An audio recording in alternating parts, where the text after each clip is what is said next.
ಸತೀಶ್ ಜಾರಕಿಹೊಳಿ ಬಾಮೈದನನ ಮನೆಯ ಮೇಲೆ ಇಡಿ ದಾಳಿ. ಸತೀಶ್ ಜಾರಕಿಹೊಳಿ ಬಾಮೈದನ ಮನೆ ಮೇಲೆ ಇಡಿ ದಾಳಿ. ಬೆಳಗಾವಿ ನಿವಾಸದಲ್ಲಿ ಅಪಾರ ಪ್ರಮಾಣದ ಚಿನ್ನಾಭರಣ ಪತ್ತೆಯಾಗಿದೆ. ಅಪಾರ ಚಿನ್ನ ಪತ್ತೆ ಹಿನ್ನೆಲೆ ಚಿನ್ನ ಮಾಪಕರ ಆಗಮನ. ಕತೆ ಇಲ್ಲಿಗೆ ಮುಗಿಯೋದಿಲ್ಲ, ಮತ್ತಷ್ಟು ಸ್ಫೋಟಕ ವಿಷಯ ಬಯಲಾಗುತ್ತೆ. ಬ್ಯಾಂಕ್ ಲಾಕರ್ನಲ್ಲಿ ಒಂದಷ್ಟು ದಾಖಲೆ ಇಟ್ಟಿರೋ ಶಂಕೆ ಕೂಡ ವ್ಯಕ್ತವಾಗ್ತಾ ಇದೆ.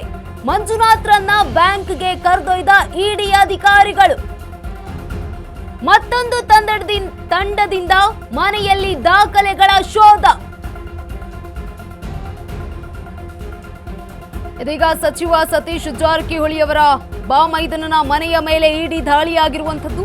ಬೆಳಗಾವಿ ನಿವಾಸದಲ್ಲಿ ಅಪಾರ ಪ್ರಮಾಣದ ಚಿನ್ನಾಭರಣ ಪತ್ತೆಯಾಗಿದೆ. ಈ ವೇಳೆ ಅಪಾರ ಚಿನ್ನ ಪತ್ತೆ ಹಿನ್ನೆಲೆ ಚಿನ್ನ ಮಾಪಕರ ಆಗಮನ. ಕತೆ ಇಲ್ಲಿಗೆ ಮುಗಿಯೋದಿಲ್ಲ, ಮತ್ತಷ್ಟು ಸ್ಫೋಟಕ ವಿಷಯ ಬಯಲಾಗುತ್ತೆ. ಬ್ಯಾಂಕ್ ಲಾಕರ್ನಲ್ಲಿ ಒಂದಷ್ಟು ದಾಖಲೆ ಇಟ್ಟಿರೋ ಶಂಕೆ ಕೂಡ ಈಗ ವ್ಯಕ್ತವಾಗಿದೆ. ಮಂಜುನಾಥ್ರನ್ನ ಬ್ಯಾಂಕ್ಗೆ ಕರೆದೊಯ್ದಿದ್ದಾರೆ ಇಡಿ ಅಧಿಕಾರಿಗಳು. ಮತ್ತೊಂದು ತಂಡ ಇನ್ನೂ ಕೂಡ ಮನೆಯಲ್ಲಿಯೇ ಶೋಧವನ್ನ ಮಾಡ್ತಾ ಇರುವಂತದ್ದು, ದಾಖಲೆಗಳ ಶೋಧವನ್ನ ಮಾಡ್ತಾ ಇರುವಂತದ್ದು ಇಡಿ ಅಧಿಕಾರಿಗಳು. ಇದೀಗ ಸತೀಶ್ ಜಾರಕಿಹೊಳಿ ಅವರ ಬಾಮೈದನನ ಮನೆಯ ಮೇಲೆ ಇಡಿ ದಾಳಿಯನ್ನ ಮಾಡಿದೆ. ಬೆಳಗಾವಿ ನಿವಾಸದಲ್ಲಿ ಅಪಾರ ಪ್ರಮಾಣದ ಚಿನ್ನಾಭರಣ ಕೂಡ ಪತ್ತೆಯಾಗಿರುವಂತದ್ದು. ವೈ ಮಂಜುನಾಥ್ ಅತ್ಯಾಪ್ತಿಯಾಗಿರುವಂತಹ ಯಮುನಾ ಮನೆ ಮೇಲೂ ಕೂಡ ದಾಳಿ. ಮೈಸೂರಿನಲ್ಲಿ ಬೇನಾಮಿ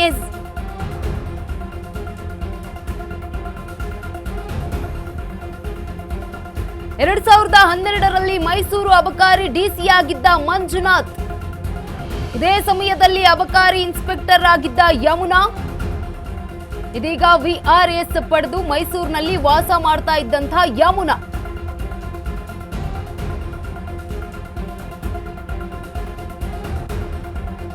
ಈ ಬಗ್ಗೆ ಹೆಚ್ಚಿನ ಮಾಹಿತಿಯನ್ನ ನೀಡಲಿದ್ದಾರೆ ನಮ್ಮ ಪ್ರತಿನಿಧಿ ಅರುಣ್ ಕುಮಾರ್. ಲೈವ್ ನಲ್ಲಿ ಜಾಯಿನ್ ಆಗ್ತಾ ಇದ್ದಾರೆ. ಎಸ್ ಅರುಣ್, ಇದೀಗ ವೈ ಮಂಜುನಾಥ್ ಅವರ ಮನೆ ಮೇಲೆ ಇಡಿ ದಾಳಿಯನ್ನ ಕೂಡ ಮಾಡಿದೆ. ಅಪಾರ ಪ್ರಮಾಣದ ಚಿನ್ನ ಕೂಡ ಈಗ ಪಡೆದುಕೊಂಡಿರುವಂತದ್ದು ವಶಕ್ಕೆ ಪಡೆಯಲಾಗಿದೆ. ಏನೆಲ್ಲ ಅಪ್ಡೇಟ್ ಇದೆ ಈ ಕುರಿತಾಗಿ? ಗಂಗಾ, ಇವತ್ತು ಬೆಳಗ್ಗೆ ಏನೋ ಇಡಿ ಅಧಿಕಾರಿಗಳು ಏನೋ ಮಾಜಿ ಅಂದ್ರೆ ಸಚಿವರಾದಂತಹ ಏನು ಸತೀಶ್ ಜಾರಕಿಹೊಳಿ ಅವರ ಬಾಮೈದ ಯಾರಿದ್ದಾರೆ ವೈ ಮಂಜುನಾಥ್, ಸೊ ಅವರ ಮನೆ ಮತ್ತೆ ಕಚೇರಿಗಳ ಮೇಲೆ ಇಡಿ ದಾಳಿಯನ್ನ ಮಾಡಿರುವಂತದ್ದು. ಇದರಲ್ಲಿ ಪ್ರಮುಖವಾಗಿ ಏನು ಆ ಡಿಸಿ ಅಂದ್ರೆ ಲೋಕಾಯುಕ್ತದಲ್ಲಿ ದಾಖಲಾಗಿದ್ದಂತ ಪ್ರಕರಣ ಏನಿದೆ, ಆ ಒಂದು ಪ್ರಕರಣ ಸಂಬಂಧ ಕೆಲವೊಂದಷ್ಟು ಮಾಹಿತಿಗಳನ್ನ ಪಡೆದುಕೊಂಡು ಅವರು ದಾಳಿಯನ್ನ ಮಾಡಿರುವಂತದ್ದು. ಯಾಕಂದ್ರೆ ವೈ ಮಂಜುನಾಥ್ ಅವರು ಅಕ್ರಮ ಆಸ್ತಿಯನ್ನ ಸಂಪಾದನೆ ಮಾಡಿದ್ದಾರೆ ಅಂತ ಹೇಳ್ಬಿಟ್ಟು ಲೋಕಾಯುಕ್ತ ಅಧಿಕಾರಿಗಳು 2013ರಲ್ಲಿ ಒಂದು ಪ್ರಕರಣವನ್ನ ದಾಖಲು ಮಾಡ್ಕೊಂಡಿದ್ದು.